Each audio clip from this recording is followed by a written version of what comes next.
Hello guys, welcome back to this channel.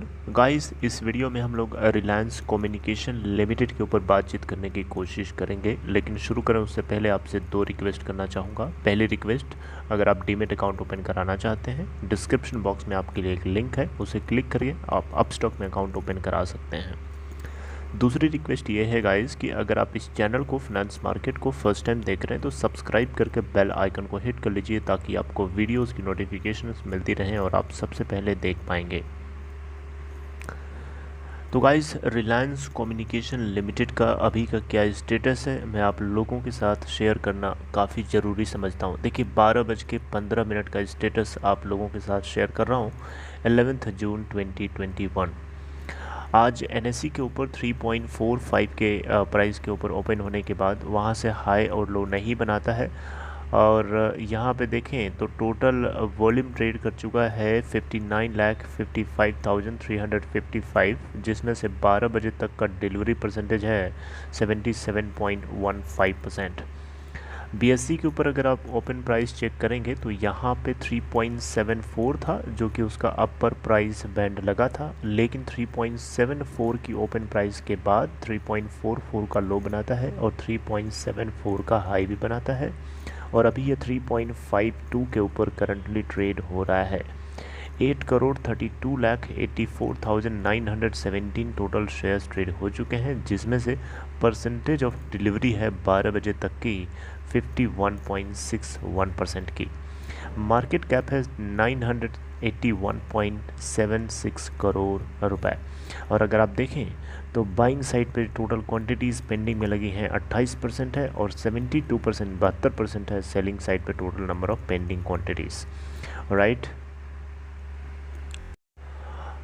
देखिए यहाँ पे पहला क्वेश्चन तो ये उठता है कि एनएससी के ऊपर जो है total number of buying quantity 100% है, सेलिंग नहीं है। बीएससी के ऊपर ऐसा क्यों है कि यहाँ पे 72% सेलिंग क्वांटिटीज़ लग गई हैं और 28 से 30% बाइंग क्वांटिटी साइड पे हैं। तो देखिए, सीधा सीधा इसका जवाब ये हो सकता है गाइस कि एनएससी के ऊपर जो है ना आपका ओपन प्राइस 3.45 है, राइट, और बीएससी के ऊपर देखें तो 3.74 था।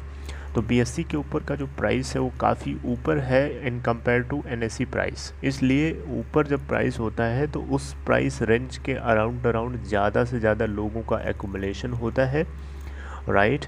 अब जिसके चलते लोग क्या करते हैं कि लोग वहाँ पे जाकर के पैनिक में सेल कर देते हैं, और 3.74 के आसपास लोगों को अच्छा रिटर्न, ज़्यादा प्रॉफिट मिल रहा होता है, जिसके चलते वहाँ से एग्ज़िट करना ज़रूरी समझते हैं और नीचे से बाइंग करना सोच रहे हैं। यानी इनकी खेल समझिए, मैं आपको समझा रहा हूँ। जैसे कि मान लीजिए, मैं आपको डिफरेंट कलर्स के माध्यम से समझा रहा हूँ। जैसे मान लीजिए ये एक पॉइंट है, ये एनएससी है और यहाँ पे है मान लीजिए बीएससी। तो लोग क्या कर रहे हैं, लोगों ने मान लीजिए इधर कहीं पोजीशन ले रखी है, राइट, इस जगह पे कहीं लोगों ने मान लीजिए यहाँ पे कहीं पोजीशन ले रखी है। ओके, तो यहाँ पे पोजीशन ले लिया और यहाँ पे पोजीशन को स्क्वायर ऑफ कर दिया ले जा कर के, राइट, और फिर से ये यू टर्न लेंगे और फिर से यहाँ पे एंट्री करने की कोशिश करेंगे और फिर से ले जा कर के यहाँ पे उसको सेल ऑफ कर देंगे। मेरी बात समझ रहे हैं? तो ये एक साइकिल चला रहे हैं, राइट, राउंड राउंड घूम रहे हैं। तो देखिए, ये कुछ लोग ऐसे कर सकते हैं, सभी लोग ऐसे कर रहे हैं, ये कहना गलत होगा। लेकिन आपको बताना चाहूँगा, ये प्राइस डिफरेंस होने की वजह से आपको सेलिंग प्रेशर देखने को मिला है बीएससी के ऊपर, और कुछ नहीं है। देखिए, कुछ लोग यहाँ पे अपने शेयर्स को बेच रहे हैं, बेचने के बाद काउंटर पे फिर से टिकट लेने के लिए लाइन में लग रहे हैं। हालांकि आपको बताना चाहूँगा, बीएससी के ऊपर जो टोटल क्वांटिटीज़ हैं करोड़ों में नहीं होती हैं, लाखों में होती हैं, लेकिन लाखों में करते करते बीएससी के ऊपर जो वॉल्यूम ट्रेड हुआ है उसको ज़रा देखिए, और जो एनएससी के ऊपर ट्रेड हुआ है उसको ज़रा देखिए, काफ़ी डिफरेंस है। एनएससी के ऊपर अगर आप देखेंगे तो सिर्फ 60,34,570 क्वांटिटीज़ ट्रेड हुई हैं 12:20 तक, जबकि एनएससी के ऊपर बीएससी के ऊपर देखें तो 8,37,64,657 टोटल क्वांटिटीज़ ट्रेड हो चुकी हैं 12:20 में। डिफरेंस देखिए, जबकि एनएससी के ऊपर बाइंग साइड पे पेंडिंग क्वांटिटीज़ 6 करोड़, 7 करोड़, 8 करोड़ होती हैं, राइट। तो ये डिफरेंस होने की वजह से ऐसा हो रहा है। तो मेरा यहाँ पे एक क्वेश्चन है आप लोगों से कि क्या आप भी ऐसा कर रहे हैं कि ऊपर के लेवल के ऊपर बेच रहे हैं और बेच करके नीचे से आकर के आप इसको फिर से लपकने की कोशिश कर रहे हैं, यानी आप एक तरीके से साइकिल के अंदर चल रहे हैं? क्या आप एक लूप के अंदर घूम रहे हैं? आप मुझे चाहें तो कमेंट बॉक्स में बता सकते हैं।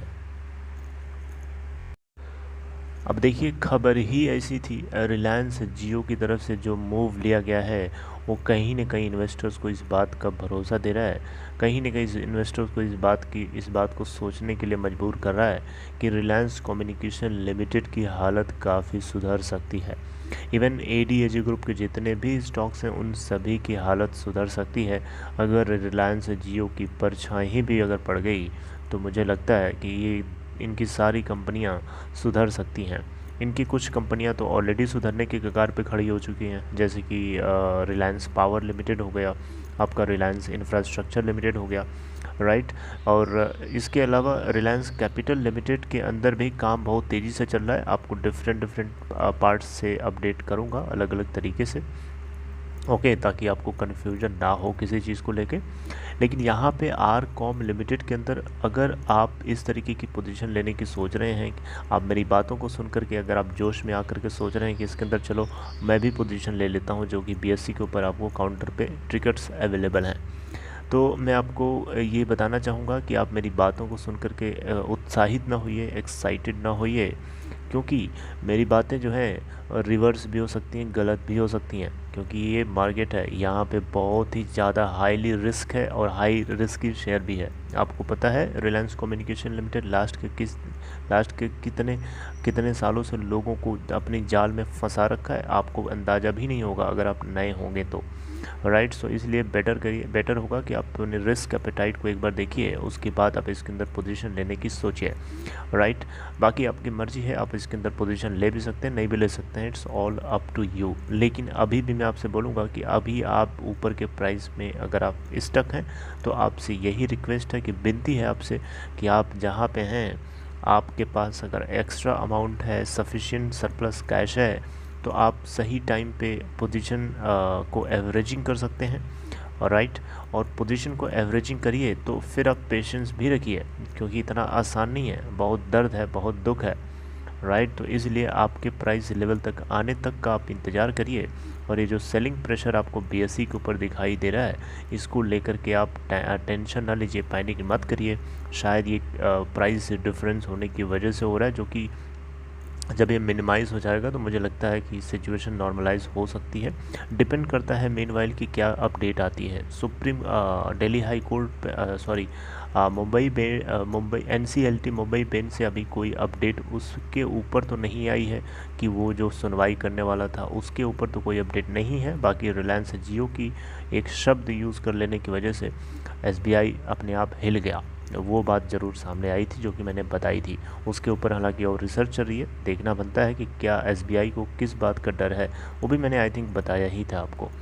Alright guys, so I hope you like this information. अगर आपको ये कंटेंट अच्छा लगा तो लाइक कर सकते हैं, एंड डिस्क्रिप्शन बॉक्स में लिंक है, आप चाहें तो अपस्टॉक में अकाउंट ओपन करा सकते हैं। Take care, see you next time.